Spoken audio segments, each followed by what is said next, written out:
We appreciate you being here, and we appreciate Dr. Ben Carson being here, and it's my pleasure to have the opportunity to introduce him and to welcome him to our annual policy forum. I expect he needs no introduction, but I will give him a brief one.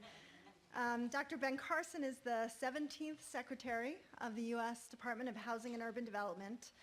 For nearly 30 years, Secretary Carson served as Director of Pediatric Neurosurgery at the Johns Hopkins Children's Center, and at 33, he was the youngest person to ever serve in that position. He's received dozens of honors and awards in recognition of his achievements, including the Presidential Medal of Freedom, the nation's highest civilian honor, and he is also a recipient of the Spingarn Medal, which is the highest honor bestowed by the National Association for the Advancement of Colored People, or NAACP. He's a prolific writer. He's written 9 books, and he and his wife co-founded the Carson Scholars Fund, which recognizes young people of all backgrounds for their exceptional academic and humanitarian accomplishments. The fund is currently operating in 50 states and DC, and it's recognized more than 7,300 scholars. It's awarded more than $7.3 million in scholarships, and it's installed more than 150 Ben Carson reading rooms around the country. So we're really pleased to have Dr. Carson here to talk with us a bit about his vision for affordable housing programs in this country. So please join me in welcoming Dr. Carson.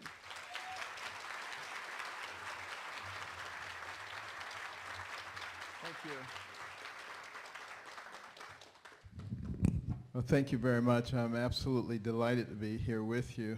And I want to thank Diane Yento, who I've known about, and thank all of you who have been supportive.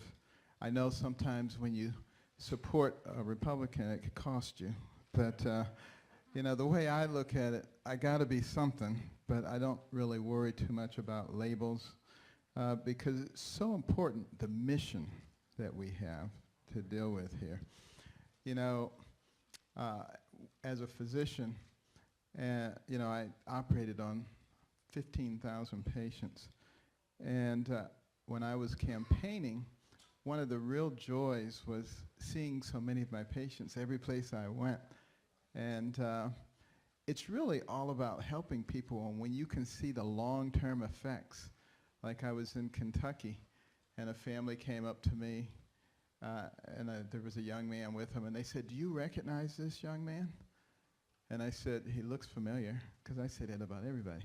And they said, "You operated on him when he was 1 year old, and you did a hemispherectomy, an operation to take out half of his brain, and he just finished college #1 in his class." And I said, "Whoa." That was wonderful. And, you know, I remember as a physician also there were so many patients who were homeless or who were living in their car or who lived in awful circumstances, didn't know where the next meal was coming from. And some of the kids, I remember they didn't want to leave the hospital because it was a comfortable place, a nice comfortable bed. They got 3 meals a day. And to think about going back was a trauma to them. So I frequently did things to extend their hospital stay. But, you know, the fact of the matter is, you know, it's more than a hospital stay. It's about a lifestyle. The ability to live and know that there is security there. I remember when my parents got divorced, and my mother only had a 3rd grade education, and we didn't have a place to live. And, you know, fortunately, some of her relatives in Boston took us in, and it was a horrible place. I heard somebody say, "Yeah, Boston, you might know where Stanwood Street is." Back in, I don't know what it looks like now, but it was pretty horrible then. And then we moved from there to Glenway and kept moving around. And it was awful, but it was a roof over our head. And my aunt and my uncle, even though we're very poor, they were loving people. And, you know, they always made us feel welcome where we were. And my mother worked so hard, 2 and 3 jobs at a time. Her goal was to get back to our house. It was just a 750 square foot GI home, but it was our 750 GI home. So to me, it was like paradise.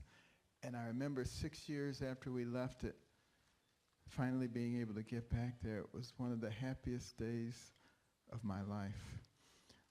But it helps me to understand the importance of just having a place where you feel secure, a place where you know that there are people who love you. And it's something that we really need to start thinking about more in our country. There are 3 to 4 times as many people in this country in need of low-income housing or affordable housing that we can provide. It's a matter of supply and demand. And the demand is much greater than the supply, so what's happening? The prices keep going up. And now there are millions of people who pay 35, 40, even 50% or more of what they earn for housing. That's an untenable situation. And that's an area where I think government can be helpful, particularly in partnership with the private sector and the faith community. And I'll say a bit more about that in a moment, but I know a lot of people are very, very concerned about the new budget numbers that have been put out there. And I think that it's a crisis and it's the end of the world. But it actually is not, because the part that people are not hearing, even though I've said it several times, is that this administration considers housing a significant part of infrastructure in our country.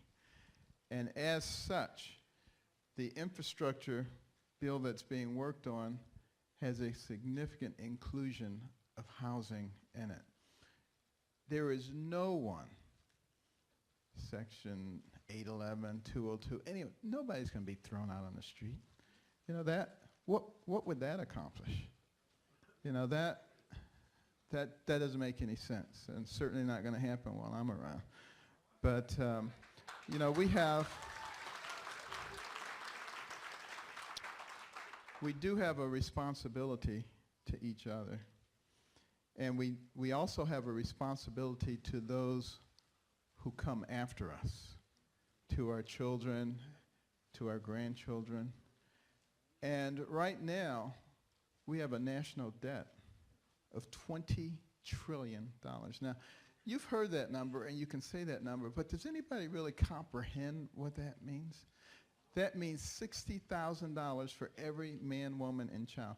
Thousands of babies will be born today, each with a price tag of $60,000 in debt on their head. And some people say, it's just a number, it doesn't mean anything. Tell that to the people of 17th century Spain, or 18th century France, or 19th century Great Britain, or ancient Egypt, or ancient Rome. They all did the same thing. Accumulated debt became fiscally irresponsible and went down the tubes. So obviously, what we're thinking about now is how do we spend efficiently and effectively?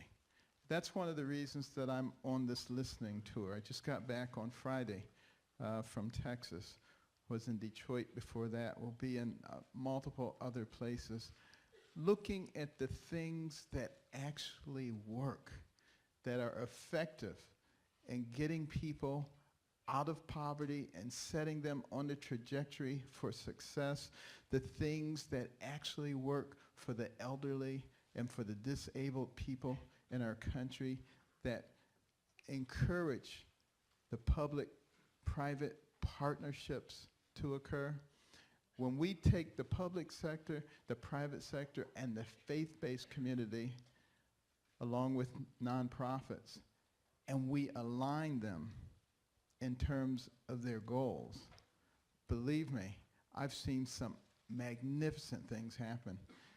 8-to-1 leveraging of federal dollars in many cases, which then makes it possible to build or to refurbish, the housing. Because as I said before, it is a part of our infrastructure. There are a lot of our housing projects that can be fixed, that can be renovated, that can be made into beautiful places. I've seen them on this tour. But it requires the right attitude and the right partnerships in order to get that done. Now, one of the things that is hampering innovation around this country are excessive regulations. There is no mayor or governor or housing commissioner anywhere in the country, in either party that I've talked to, who hadn't said the same thing. They said, the amount of red tape and the hoops we have to jump through is so ridiculous, it almost makes it not worth having a grant. And that's defeating the purpose. That's what bureaucracy is. Bureaucracy is when you care more about the rules than you care about the goals. And that is killing us as a nation. So we are working very hard to get the inappropriate things out of the way.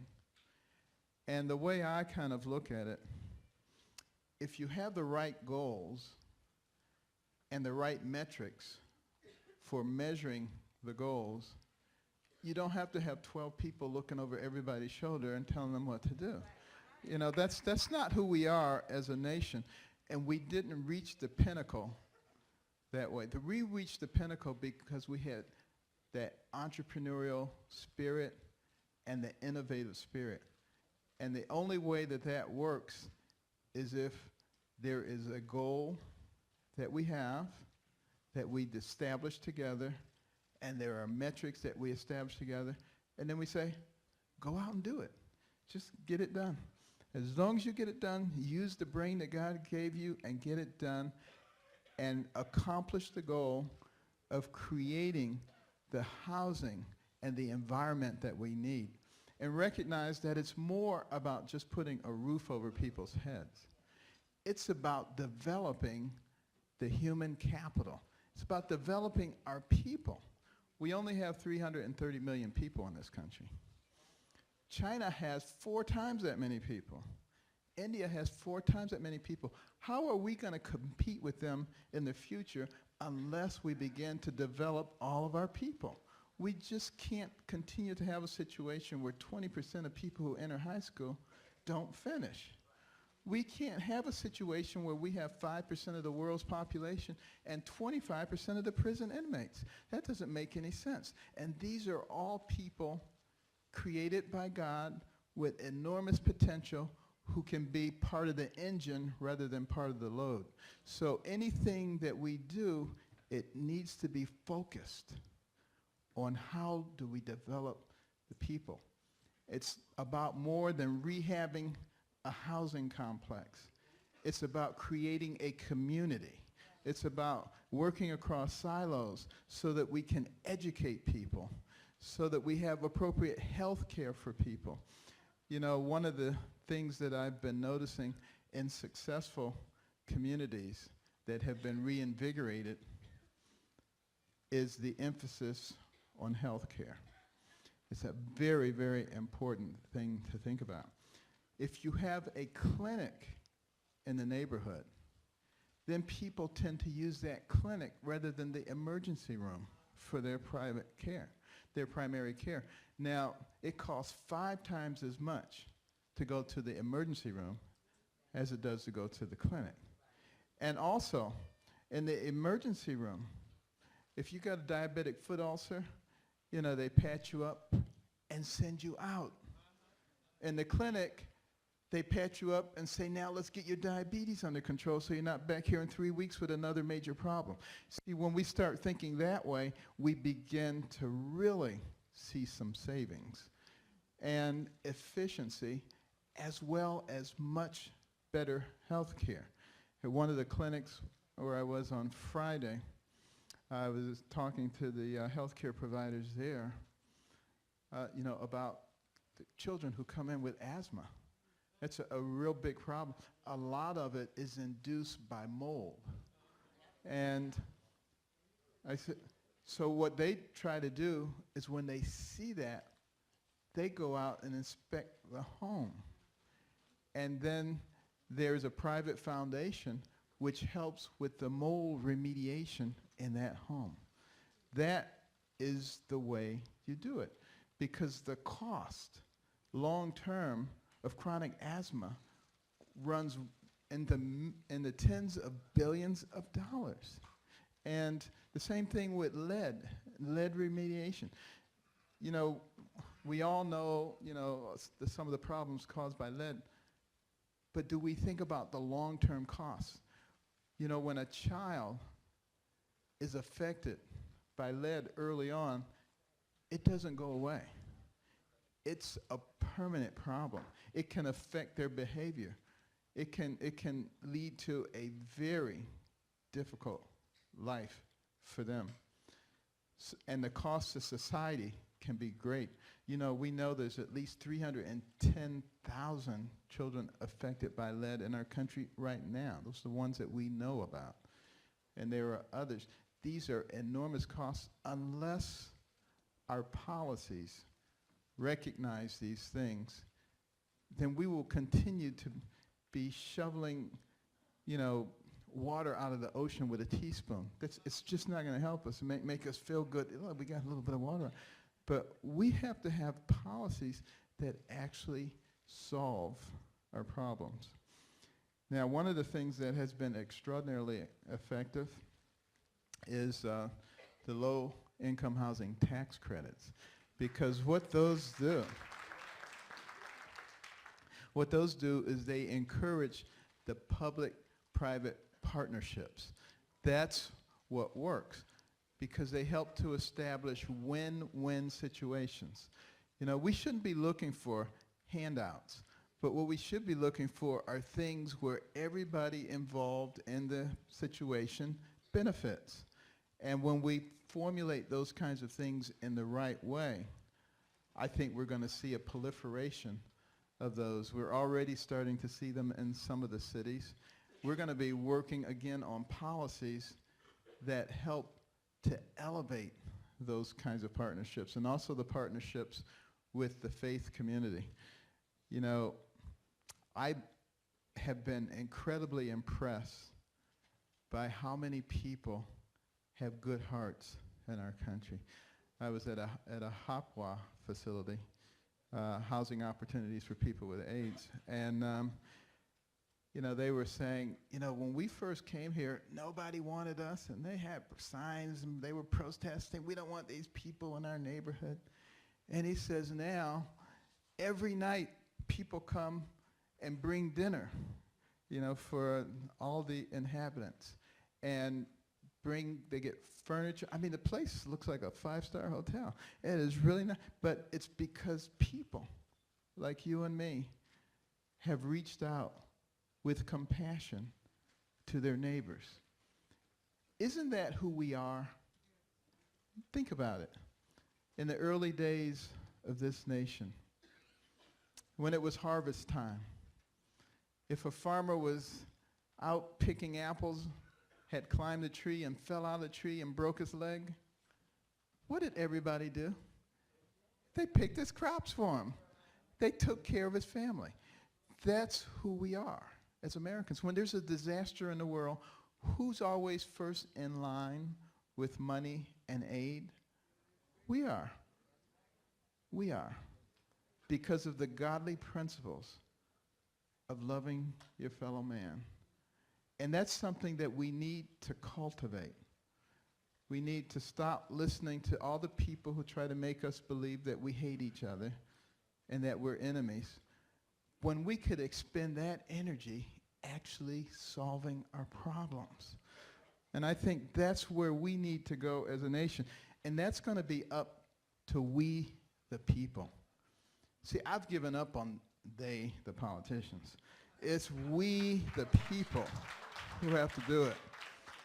And we have to use that intellect, and we have to use our collective strength, because when we don't have somebody, irritating us, we can do pretty well. It's sort of like, remember when you were in the third grade and everybody would be out on the playground having a good time, having just so much fun together, and then comes the troublemaker.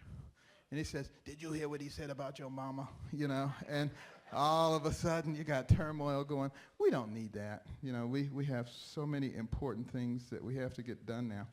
And it involves working across the silos, creating real communities. One of the things that I've been working on is something called housing savings account.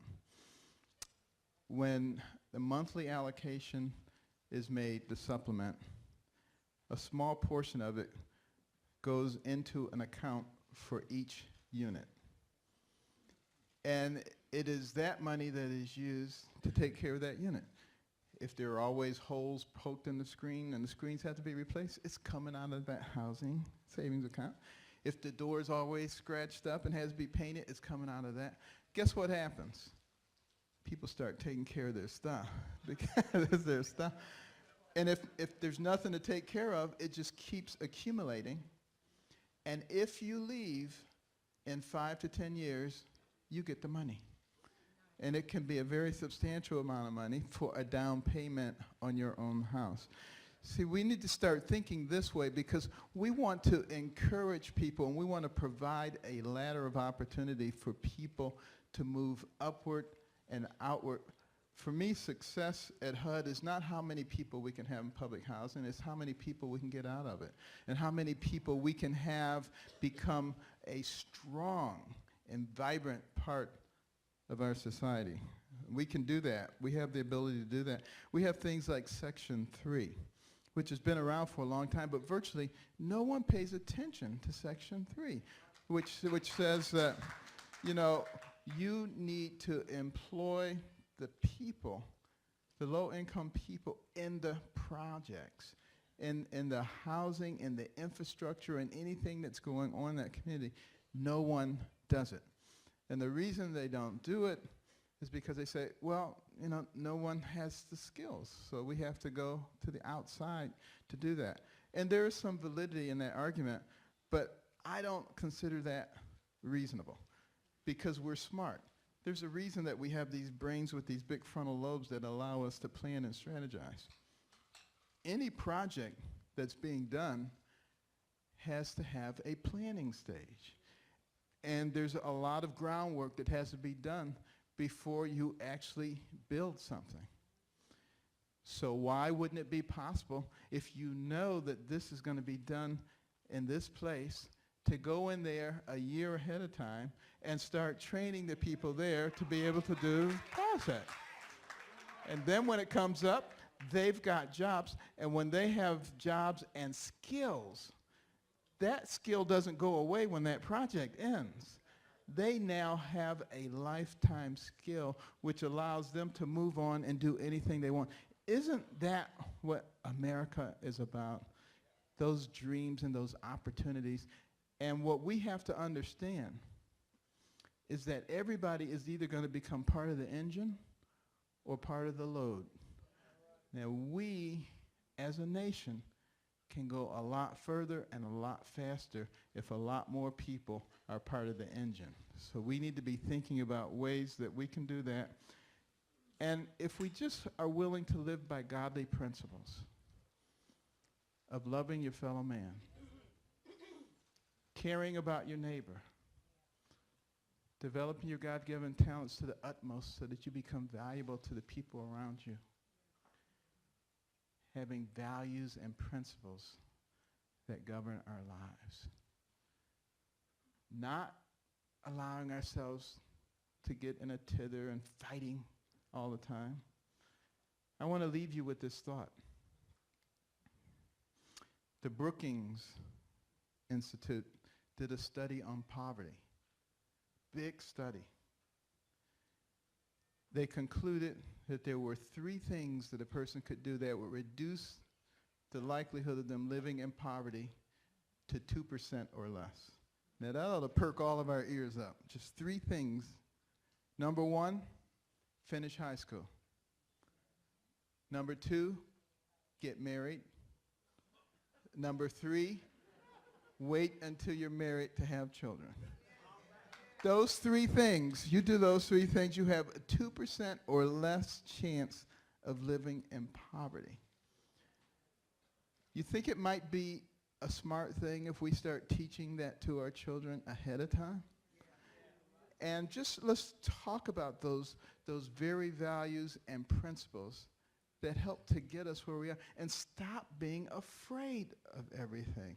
Everybody's so afraid to say anything because somebody might call them a name. Let them call you names. I don't care. When I was a kid, they used to say, sticks and stones break my bones, but names will never hurt me. We don't need to worry about names. We need to worry about compassion. We need to worry about values. We need to worry about godly principles that made us into a great nation. We need to worry about our fellow man who is standing right next to us. And if we're willing to do those things, I guarantee you, we will have one nation under God, indivisible, with liberty and justice for all. Thank you so much.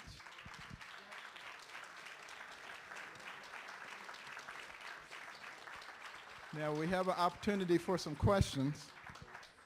Thank you, Dr. Carson. So we have been collecting questions from everybody here, participants. We have a stack of them that I've gone through. If there's more, we'll have some NLIHC staff that will gather them up and bring them up. I see a couple over here. And with these, I've gone through the ones that I have already to come up with a few kind of representative questions that I think. Well, one, I'm not sure you can answer this one, but there's a lot of interest in your senior team and when we'll be hearing more. So just as an FYI, people are curious about who else will be in the building making these decisions. But there are a lot of people in the room who are either receiving HUD assistance in some way, they're living in public housing, they have Section 8 vouchers themselves, and the budget cuts are, very real and immediate to them. And there's a concern about people actually losing their homes. And you talked a little bit earlier about giving some assurances about that nobody will lose their homes. I'm sure that was a comfort. I think people would like to hear a little bit more about that and how, given the cuts that are proposed, how you can assure that people will be able to continue receiving the assistance that they need to afford them. Thank you. Well, one of the things that I learned when I was growing up from my mother, who only had a 3rd grade education, is that there are efficient ways to utilize funds and there are inefficient ways. Everybody used to always wonder, how is this woman with no education who works as a domestic able to afford a new car? They said she must be selling her body or something. But I'll tell you what, she was the most thrifty person you can imagine. Nothing was ever wasted. And what we're doing right now, and part of the reason that I'm doing the listening tour and why I'm studying all the various things around this nation so vigorously, is to figure out where do we get the bang for our buck. I have been assured by the President and everyone else that if we come up with the efficient way of managing things, there will not be anybody who will lack. It's only the inefficient, wasteful things. I am absolutely determined to make sure that we do this in an effective and an efficient manner. Secondly, and here, listen very carefully, as I'm traveling around, I am seeing some of the most beautiful places for low-income people that have been constructed and that are being maintained through public public-private partnerships of the right type. That's the key. Has to be the right type with the right incentives. The amount of money that exists in this country is enormous. It's much more than the amount of money that the government has. And by creating the right circumstances where we can pull that money in to take care of all of our citizens, I think we will be much, much better off than having a program where we are constantly asking a cash-strapped government to do everything. It's much better if we have a government that understands its role in helping to facilitate and create the circumstances that allow all of our people to flourish. Thank you. Another question, well, we've gotten a lot of questions around engaging with residents and your willingness to engage the tenant organizations, the tenant organizers, and residents who rely on these programs as you make your decisions about ways to improve programs. Well, the reason that that's important is because traditionally, you know, people in Washington have sort of felt that they had all the answers, and that they would, you know, send the message from above. And the way our country was designed is supposed to be of, for, and by the people. We in Washington work for the people. The people don't work for us. And somehow that's been forgotten. And that's the reason that I engage with the people. I want to hear from the people, and I'm hearing some excellent suggestions and seeing some terrific things. Thank you. And I know just one last question comes from, we have a number of young people that are participating in this conference for the first time and getting involved in the issue for the first time. And they're asking, you know, as a 17-year-old, as an 18-year-old, how they can convince other youth to get involved and how you can be a part of that. Yeah. Well, you know, my whole medical career was surrounding young people and recognizing that in our country, it is going to be the young people who are going to decide who we are and what we become. It's one of the reasons that you know, my wife and I put the reading rooms in all over the country, primarily in Title I schools, where kids come from homes with no books, they go to a school with no library or poorly funded library. They're not likely to become readers. Statistics will show you that 70 to 80% of high school dropouts are functionally illiterate. So if you can truncate that problem way downstream, you're not going to have that problem upstream. That's what we have to think about. And you know, the reason that I became a pediatric neurosurgeon is because, you know, you can spend 10, 12, 15, 18 hours operating on a kid. And if you're successful, the return may be 50, 60, 70, 80 years of life. Whereas with an old geezer, you spend all that time operating and they die in 5 years of something else. So I like to get a big return on my investment. We get a big return. I'm just kidding. I like old people. But, but you see the point. There is so much potential in our young people. And we have to focus on what is going to work for them. We've had our time, or we're having our time. And it has always been a part of America for us to think about the welfare of those who are coming behind us and to act in a way that is responsible in order to improve their quality of life.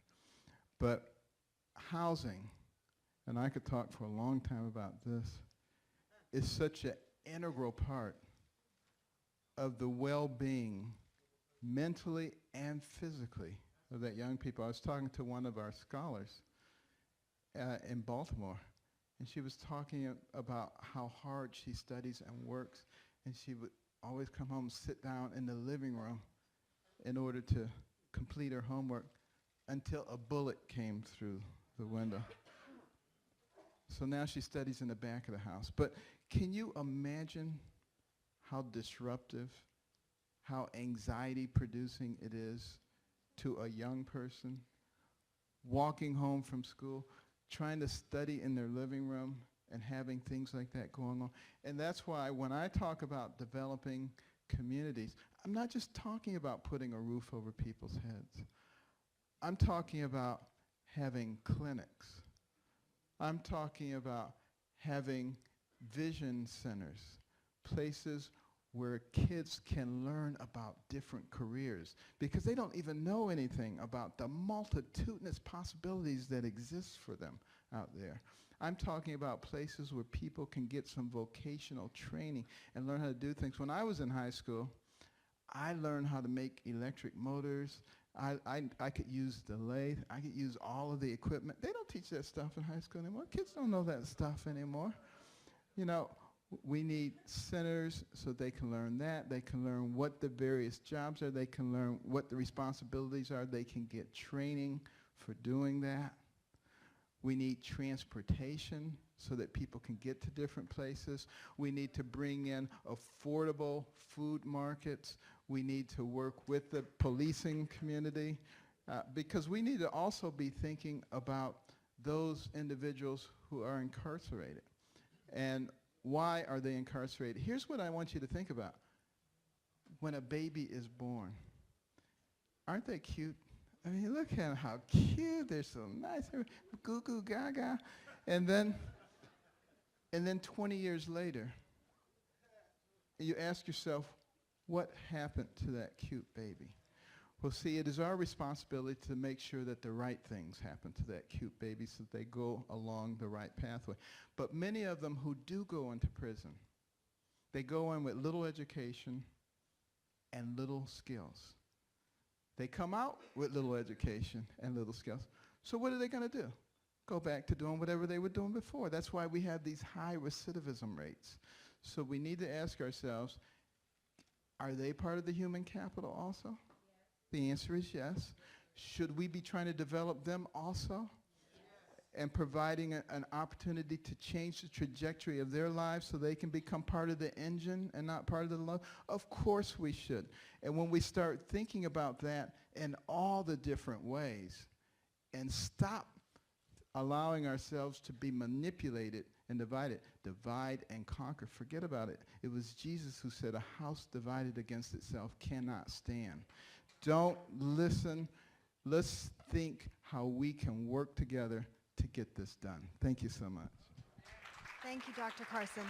Just one last, Dr. Carson, just one last thing before you go. Not a question, but we are pleased that you are doing the listening tour that you are and engaging so many people throughout the country. And we wanted to offer you a list of suggested stops from our state partners, from the resident organizations that are here in this room that would welcome a chance to welcome you to their communities. That's a lot of places to keep me busy so I won't be able to get in trouble. Thank you. That's right. Thank you, Dr. Carson.